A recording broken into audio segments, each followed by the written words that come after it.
the weekend's treating you well. We had a few questions about the format for the second assignment, and so I thought I'd put together a little bit more detailed feedback.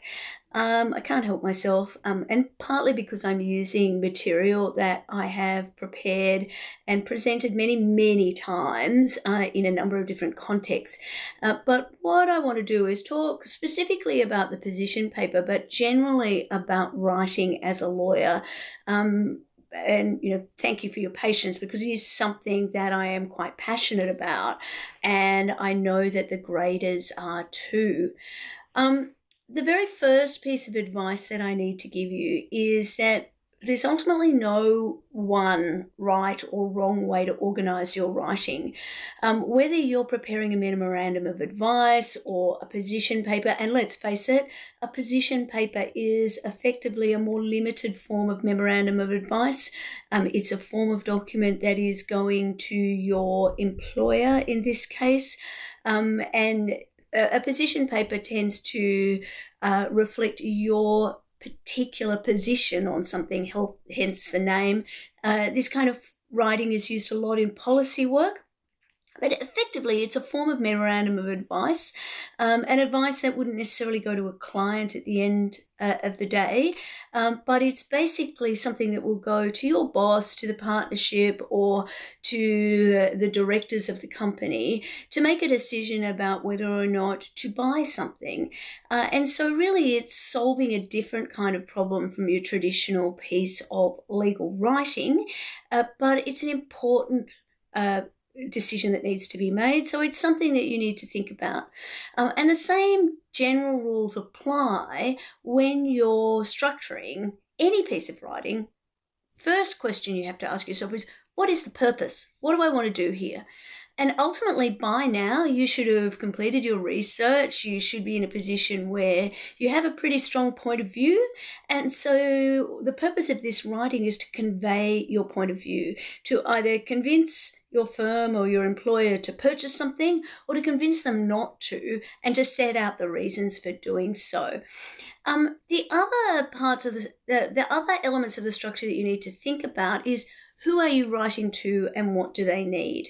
Now, in this case, regardless of who you have chosen to write to, what kind of firm or enterprise you're working for, you are writing to another lawyer. So that lawyer is interested in the law and wants to be able to look up what it is that you're saying. So particularly when you're talking about the law, but generally, you need to make sure that everything is properly referenced. And you can talk about legal principles in a way that, basically your neighbour or your friend who is not a law student wouldn't necessarily understand, because you can assume a basic understanding or basic background. It would be prudent, however, and not just because strategically this is an assessment piece and you need to show off as much as you can without wasting words. It would be prudent in the real world too to assume that you have taken an ethics subject at university more recently than your boss has. So it will be worth pointing out what the cases are and what the legislation is, particularly as the core set of rules that we will be referring to over and over again, or have been referring to over and over again, the uniform law, and in particular the Australian Solicitors' Conduct Rules, they've changed a lot since I came into practice, and so at a guess since your boss came into practice too. So again, the structure will depend on many things, but the two things that I would really ask you to highlight or to think about as you're planning your writing is, what is the purpose of the writing and who is the audience for your writing? I also, just speaking of purpose, I just want to point out that this slide pack draws really heavily on some materials that I prepared for junior lawyers in practice. So it was particularly focused on memo writing and plain language writing. I regularly present inside law firms about how to improve legal writing. And so what I'm telling you is exactly the same stuff that I tell graduate lawyers and first and second year lawyers all the time.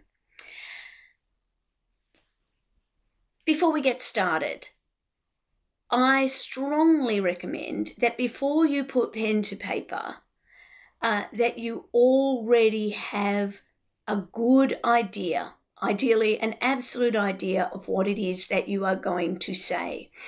Whether it's in this position paper or in a memo generally, one of the things that makes you waffle, get unstructured, end up with too many words is because when you start writing, you don't know where you're going to finish up.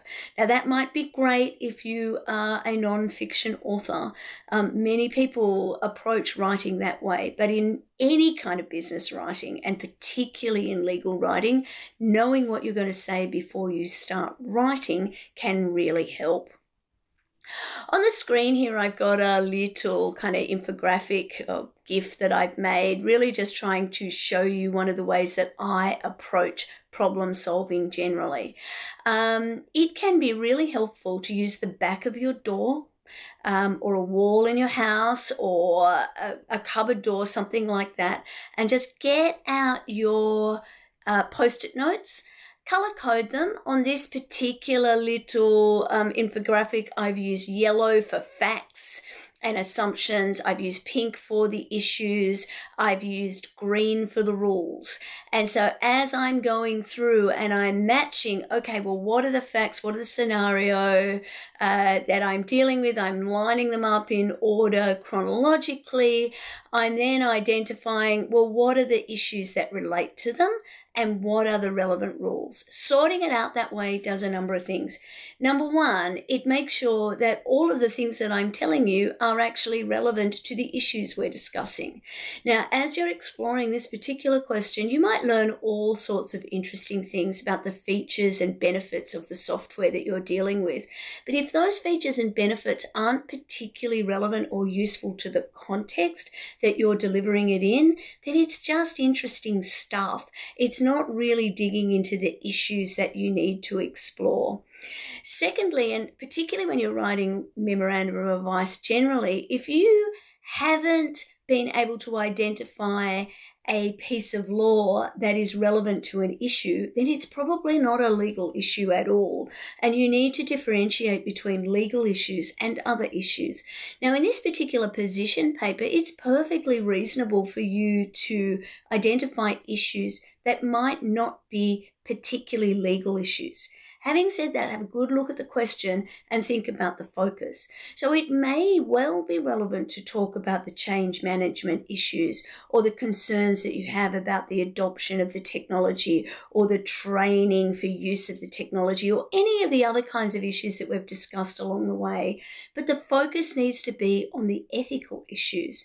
And so again, when you're thinking about the ethical issues, some of them might actually just be your moral framework issues, and you might need to talk about the theory and ethical theory generally, but many of the issues will actually be legal ethical issues. They'll be reflected in the rules as they're codified in the uniform law, and being really specific about what they are and having examples up your sleeve of when they've been in issue, what they've looked like in real life will really help you. So again, another little movie that I've made. This one is really using the same sort of setup for thinking about the way to structure or focus on the problem. I like to line things up from the least interesting, the least complex thing through to the most nuanced and complex thing. And then once I've got things lined up, then I'm going to think about, well, what is the relevance to our particular problem? So in this case, let's say you've chosen a really small firm, but your rural small firm to advise on. And one of the issues that you've come up with in relation to your technology is concerns about its ability to scale. So if you have more than 2,000 users, then you're going to have to do all sorts of other issues. Now, I'm using this as an example because, number one, it's not a particularly relevant issue for any of you, and it's something that you really don't need to worry about. Even though that might be a complex issue to solve, it's of very low relevance to our particular problem where we're focusing on ethics for a small rural practice. And so that's something you might mention it in passing because it's interesting to you, but it's not really a big issue, and it's not an issue that you're going to focus on in your particular writing. Next thing is, how do you get started? There's absolutely no magic to it. The slide here basically shows you how you would normally start a memo. Technically here, you're not writing a memo, though a position paper is a form of memo, really. What is important, though, is it needs to be clear to your reader who it's addressed to and what it is that it's about. And again, think strategically here, if your grader can't work out very quickly who it is that you are writing to, it's going to be very difficult for them to really understand whether you're on point with the issues. So we need to know upfront who you're writing to and which technology you're assessing right from the very beginning. I'm going to speak in this session quite a bit about legal writing, and before I got too far along, I thought that I would point out, for those of you who are interested in this, one of the best texts I've ever come across is one that is regularly recommended to you in our JD program. That's Nicola Corbett-Jarvis and Brendan Griggs' book, Effective Legal Writing. I just checked just today, and some cheeky chap has borrowed it from the library and it's overdue, the actual physical copy we have. But we do have online copies that are well and truly worth having a look at, and the QR code there will take you to the library and will take you to the online version. Now, one of the questions we get asked a lot is, do you need to include a table of contents? And you're going to hate it. You hate it when I say this, I know. Completely up to you. But in this particular case, it will count towards your word limit. So only use it if it's going to add value. As a general rule, we include a table of contents if our memorandum's going to go from sort of 8 to 10 pages or more. And this is largely just to help our reader very quickly see what the structure of your writing is, and see where they need to go to look for the thing that they're most interested in. If you're going to use a table of contents, I would strongly recommend that you let Bill Gates or Microsoft Word, or however you like to call it, generate this for you. If you don't know how to do that, early in your law degree is a really good way to start. We've been talking a lot about technology in this subject, but one of the pieces of technology you're going to be using the most is Microsoft Word, and being able to use it well will be an absolute godsend. So one of the things that you'll find is that if you use proper heading styles, you can generate an automated table of contents. Why would you bother doing this? Because when you know how to do it, you will find that it's really useful a lot. Even if you don't use the table of contents, you can have the table of contents in your draft and you can see where the structure is going. You can see whether there are lots of pages between headings or whether there's only short amounts of pages. You can think about the weighting and how you structure your work. Also, you can see whether you are capturing all of the things that you need to capture and whether or not it's all relevant. So absolutely do it. If it's going to be useful to your reader, include it. If it's not necessary. When you start your paper, you're going to need to introduce it. This is a really good place to make it really clear what piece of technology you're exploring and what you think the key issues are. You are not writing to Bruce Willis. This is not The Sixth Sense. You need your reader to see what you want them to see. It's not a mystery novel. Do not leave it to the end to tell us what your conclusion is. Now, for this reason, you might actually write your introduction at the very end, but it's really important that up front, I, as your reader, can tell where this is going. Now, I'll tell you a little secret that your boss probably won't tell you. That is, very few bosses will, once they trust the person who is working for them, read everything from cover to cover in the same level of details. It will not be unusual for your very busy lawyer boss to ask you to do something and then not really look at it in any depth until the very last minute when it's too late to make changes. So they need to be in a position where they can look very quickly and see where it's going. Now, early on, particularly until they trust you and until you've developed the chops, basically, the first thing they're going to be reading is that introduction. They're going to think, is that where I would have gone? Is that what I would have looked at? Is that the issue that I would have thought of most? The more comfortable they are that you're covering off the things that they would have covered off, the less likely they are to do the deep dive.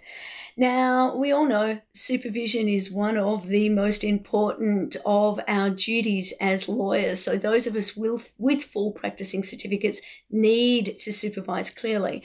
And I'm going to tell you, your graders are going to read this very carefully from one end to the other. But knowing where you're going helps us know what to look out for on the path. So again, make it really clear what it is that this paper is about and include the answer to the question. Tell us what we want to know. We'll come back to it and deal with it in the conclusion section again. I know I've talked about context a couple of times already, but that's why it's important. When you're doing a problem task, it's going to be really important to identify what the material facts are and show that you know what's important. Not all of the facts that your client tells you will always be relevant or important. Similarly, the websites and the materials that you've been looking at that describe how these products and services work will include a whole lot of stuff that may well not be particularly on point to your particular set of circumstances writing about this technology. So here, it's going to be really important for you to set up the contextual situation. This part of your paper really ensures that you and your reader are starting with the same information. It tells your reader the genesis of your research and your analysis and the basis of the conclusions that you've drawn. It permits your position paper to stand on its own. So in the summary at the beginning, the executive summary, summarize all the relevant facts and legal principles as you understand them. Now, that is summarized really at the high level. And I've just said all of the legal principles. No, the most important legal principle. What I want to know is the most important things that led to you making the recommendation that you've made and recommend. Make it really clear what your answer to the question is.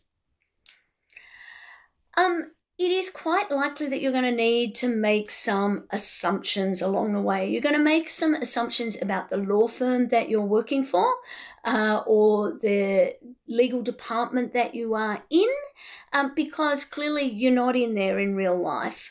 Now, these assumptions for your grader's point of view, please footnote them if or provide, well, if they're not assumptions, if you're making statements about the size of the firm or the number of people that will be working, anything that you can quantify, include a footnote, direct us to the data. If you're making assumptions in a general sense, again, feel free to use a footnote here to explain the basis of the logic behind your assumption to your grader.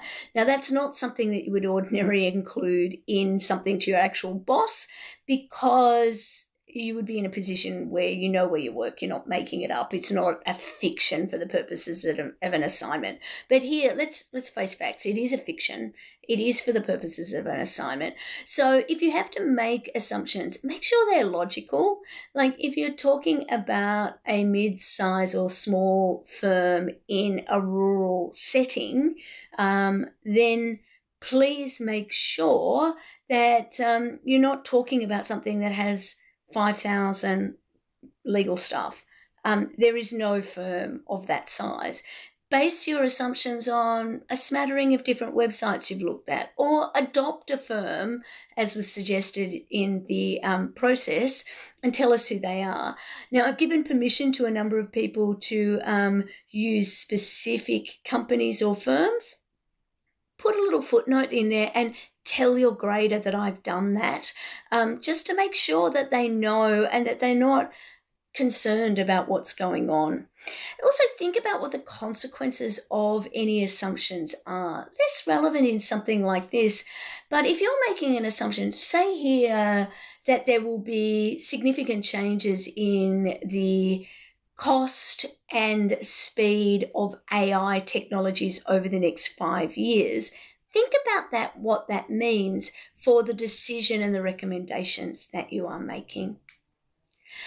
Now, clearly what we need to do is you're making some recommendations about a particular product or service in the context of a particular type of use case. And so you need to identify what are the issues that are relevant here. Now, this is key to getting good marks, is what we're looking for is your synthesis and analysis. You actually coming up with what the relevant issues might be. Now, we want you to really focus in on the legal questions as much as the technology questions. So state the questions that you have been asked or that logically come out of the question that you've been asked to answer. So you've got to mix and match your context and a technology that interests you, but from that you're going to need to work out, well, what are the most pressing questions for you with this particular blend of context and technology. You want to articulate things as briefly, clearly, simply, concisely, precisely, and accurately as possible. Break down the questions into relevant sub-issues. Go back and do the analysis again. Have I caught all of the questions? Which are the most relevant? I'm going to say this again later, but treat your words like money and spend them wisely. You do not have an infinite amount of time or words to use here. So focus the words on the most important issues. If you identify a lesser issue that you think is interesting, you might mention it in passing, but really focus in on the issues that are deep. And really identify your issues and sub-issues separately as much as you can. Make it easy for your reader to know where you stand on each of them, and really focus on your pivotal issues first. List the issues and the related sub-issues in a logical order. Use numbering if you need to, and AGLC 4 will give you some hints and guidance on some common approaches to using legal numbering. So now we're at the stage where we're pulling all of this stuff together. So tell the story of how you got to your conclusion. Really focus in on your strongest arguments. Now, strongest argument doesn't necessarily mean the winner argument by itself. It means contextually, why is this question the most important to answer? What is your answer to this question, and what does that mean for your recommendation? You need to evaluate the major points that you want to make with evidence. So find the data to support what your product or service can do or can't do, or why that particular feature or functionality is important, or why this particular ethical issue is a particular risk, and why it needs to be addressed in a particular way, or what that will mean. Try and keep one idea to every paragraph. Use topic sentences to set the paragraphs up. Do not be afraid of short paragraphs or white space on the page. Your graders will not print these out. They will be reading on the screen. So again, make it easy for them to read your work. Move in a logical sequence from one point to the next. Show connections between your ideas. Use linking words. Make it clear where you are changing tack. And conclude the paragraphs or sections of your writing with a sentence that relates to the issue discussed. Make sure that you're relating back to your initial topic sentence. Bundle each paragraph or section in a way that it's clear that you're dealing with one thing, then you're moving to the next. Headings can be really useful here as well. When you get to the end, make it very clear what your conclusion is. Now, your conclusion might only be a sentence or two. The detailed conclusions will be put together in your executive summary. The final section really is a precise and concise summary of the answers to the issues you've identified and what the likely application of the law is going to be in the kind of situations that you have drawn on. So again, I've said this before, write this part last, but present it first. A couple of things that you shouldn't do here. Definitely don't introduce anything new. I don't want to see a new idea in the last paragraph of your writing. One of the things that we see over and over again, and it drives us pretty bonkers to be quite frank, is papers that begin with, in this paper, I'm going to demonstrate that ABC is white. And then we go through all the arguments and then we finish with, and beyond a shadow of a doubt, it's clear that ABC is black. We need the beginning and the end to be consistent. You're going to set up what you're going to say it, and then you're going to explain what you said. It really is as simple as that. Make sure that if you're using numbering, you've got some key issues. So say you've identified 3 key issues and you've got 3 key points, number and make them relate. Issue 1, the answer is blah, blah, blah. Issue 2, the answer is blah, blah, blah. Please take a stand. Do not sit on the fence.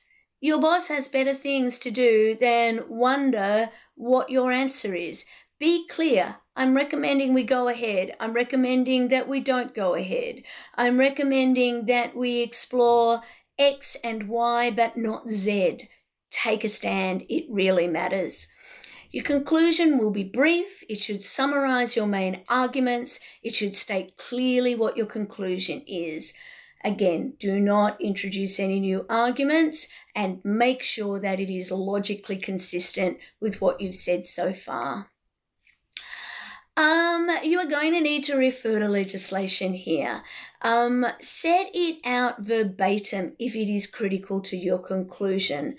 If your legislation is really taking up a lot of space on the page, attach it at the end, paraphrase and summarize what it means, and attach the copy at the end so your boss can have a look at it. So let's recap, and at risk of being completely oversimplifying, you need to be clear on what the question is. You need to identify what the issues are. You need to be clear on what the relevant law is and rules are. You need to cite sources for everything, facts and laws. You need to apply the law to the facts. Now, in this circumstance, we're not talking about your standard memorandum of advice here. You need to think about the context, think about the ways that ethical issues can come up, and think about how they might be exacerbated or lessened by the use of technology. Apply it to this particular technology and explain how you think that's going to work in practice. So predict how a court would respond to you doing that. Predict how your employees or co-workers are going to respond. Predict how your customer is going to respond, depending on what is relevant. But absolutely most importantly, answer your boss's question, the question you set out to answer. Now, your discussion and analysis really needs to focus on a couple of things. You need to be really clear on what problem this technology is going to solve. If there is no problem, there's nothing to fix, there's no reason to make a change. So again, think about it from the point of view, is there a problem that this technology could fix? Perhaps there isn't the justification in this particular organization. Think about what that might look like. Think about whether this is a today problem, a next week problem, a next year, or in 5 years' time problem. Even if it's a problem today, will the problem look the same in 5 years' time? What are we going to be looking at? What do we need to do? In addition to what problem does this technology solve, think about what issues it could create and focus in particular on the ethical issues. But focus on the ethical issues, don't ignore the other issues. Make sure that you're clear, that you're aware of them. Make sure that your recommendations point out the things that you will need to think about. And make a really clear recommendation. Oops, gone backwards instead of forward. Sorry about that. Now, we've had some questions, and I did put something up on the discussion board about this. Referencing. Now, we use AGLC4, which is a footnoting reference standard. So technically, you don't need to put a separate reference list together, but a separate reference list is, number one, not counted in your word count. So it's not going to throw you out. Secondly, is a good opportunity for you to show off, particularly, and be clear about this, if you have looked at other references that might be relevant or useful to the user of this memo that you haven't necessarily quoted from directly. Now, from an academic integrity point of view, anything that you are quoting from directly, paraphrasing, or that you've ultimately been inspired by, you need to make sure that it is referenced in footnotes and properly referenced using the AGLC formatting. In real life, you would always talk to your boss. They'll generally want either a list of the authorities you reviewed or some other kind of standard checklist of sources consulted. Myself, when I'm supervising junior lawyers, I always want the reference list because I want to see where you went. It's one of the first things that I look at. What kind of sources did you look at? Why did you look at them? What did you find? Because I usually have a gut feel, like, the difference between law school, frankly, and the real world is, in the real world, when I ask a junior person a question, I don't know what the answer is. At university, I pretty much always know. And the other thing is, too, if you get it 80% right in the real world, that's 20% wrong and could, in fact, be an issue of competence. In law school, you get it 80% right and you get a high distinction and your mum thinks you're a real star. So, let's oversimplifying, because you basically have to get it right to pass, but you know what I mean here. So, strictly speaking, you do not need the reference list, but you definitely need your footnotes. There is real value in adding it, and I would strongly recommend that you think about doing it. It's not so much, you don't lose marks for not doing it, but you could gain some for including it. When thinking about referencing, I like to use the think first approach, particularly when you are looking at legal journals, talking about the ways in which technology might work in the future, and when you are looking at articles or materials online about the technology itself and how it works. So what's the first approach? So firstly, think about funding. Who has funded the preparation of this information? So now, clearly in science research, this is really important. If a pharmaceutical company has funded a study into a particular drug, we're going to look at that differently than if an independent university has looked at it. Probably the best example for that is tobacco. The tobacco companies funded a lot of research early on into ways in which smoking was good for you. So think thinking about who might have funded it is just a really easy way to apply a kind of critical lens. So when you are looking, for example, at what websites say about products and what they can do and how they work, you know that they're showing the features off in the best light for them, for the company that is actually selling. Also think about the extent to which, if there are third-party reports, if there was funding, could the funder have influenced the focus of the writing? Do they have a particular political agenda, for example? Secondly, I for investigation. Sorry, I've touched the keyboard again. Don't you hate it when I do that? I do. Here we go. Investigation. How broad and deep was the research that underpins the conclusions that the authors of a particular source have drawn?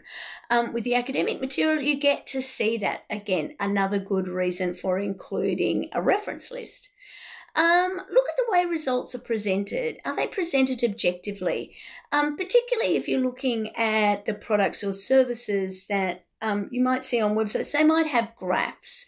Is this the right kind of graph? Does this make sense? Are the graphs showing from 0? Are they logarithmic?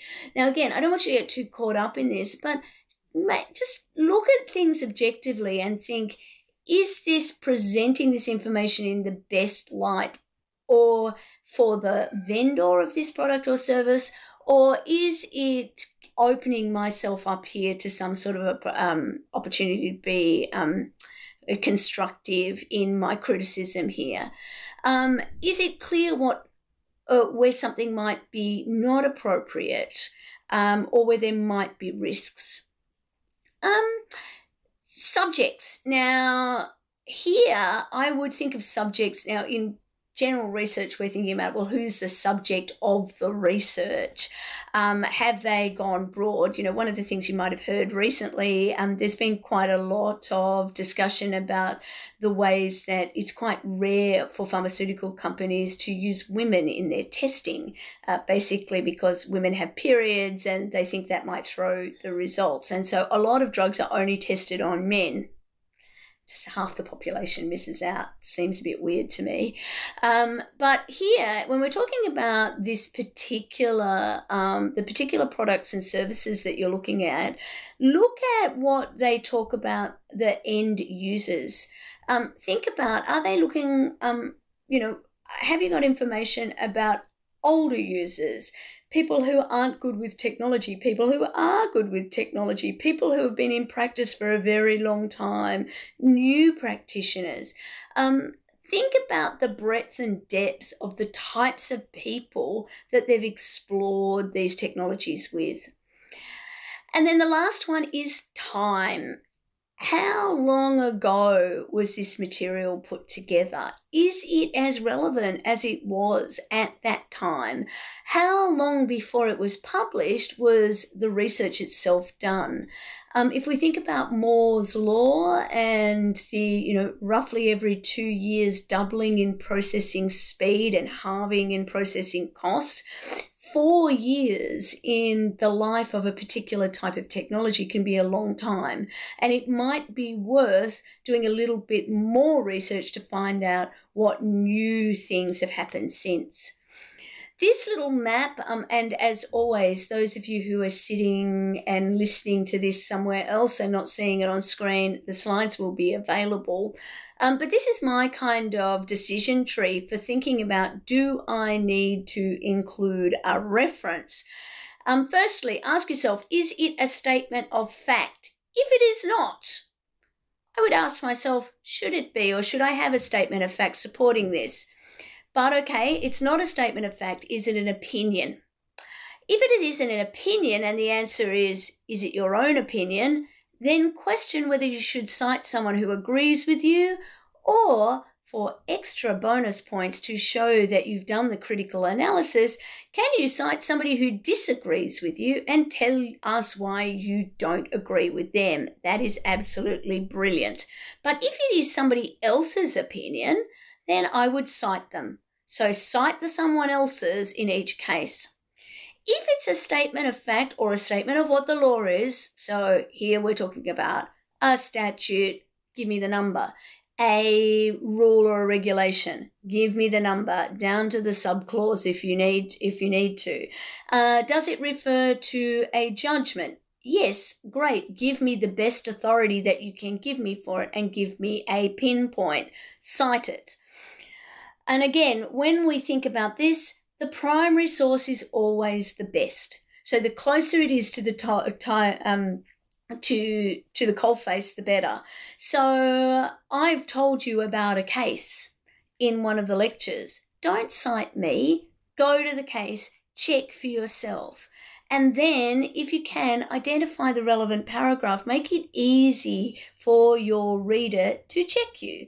Think about it from the point of view of what is a reference for? Now, clearly, because you're at university, it's to demonstrate that you are a person of integrity. This is an ethics subject after all. But also, references are useful so that you can go back, go deeper if you need to, actually go and look at the data. So the closer that you can bring your reader to the relevant material, the better. I've got a couple of slides here that are going to continue, but I've been rabbiting on for quite a while now, and I just want to make sure that you know that these slides are here. I think they're useful summaries.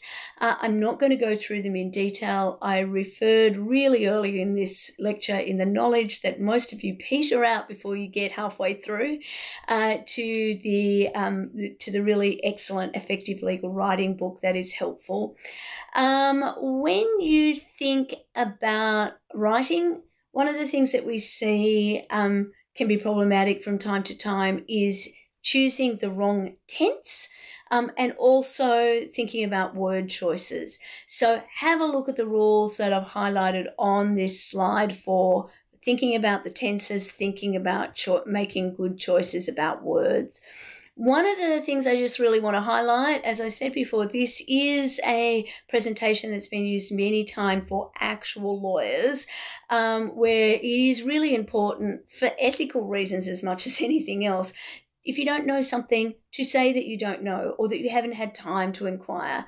It's really a good strategy in an assessment task for obvious reasons. I've got a summary here of Justice Kirby's 10 rules for writing, which I think are very instructive. They're easily Googled if you want to have a look at them. I think they're really important. I often include this piece from Homer E. Moyer Jr., an American academic who writes about plain language, in part because it makes me laugh, because it isn't really in exactly plain language. But I think he makes his point quite eloquently nonetheless.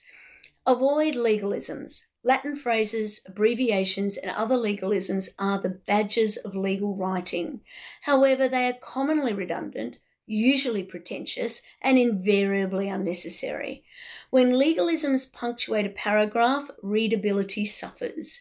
Like lavish capitalization, frequent exclamation marks, and underscoring for emphasis, legalisms serve as crutches when plain English would nicely suffice. The addition of supra, arguendo, or inter alia rarely amplifies a thought. My favourite little Latin expression is re ipsa loquitur. It means the words speak for themselves. And I just think it's funny because if the words spoke for themselves, you would probably have them in English, not in Latin. Use the active voice. Think about the structure of your sentence. Subject, verb, then object. Quoting from Brian Garner, think of it this way. If you're active, you do things. If you're passive, things are done to you. It's the same with subjects of sentences. In the active voice construction, the subject does something. The court dismissed the appeal. In a passive voice construction, something is done to the subject. The appeal was dismissed by the court.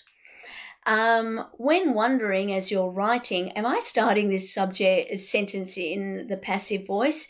If you can use the words by zombies and it still makes sense, then you probably are. The appeal was dismissed by zombies. The presentation was going too long. Again, I think of it as Yoda voice. Don't nominalise verbs. Try to resist converting verbs to nouns.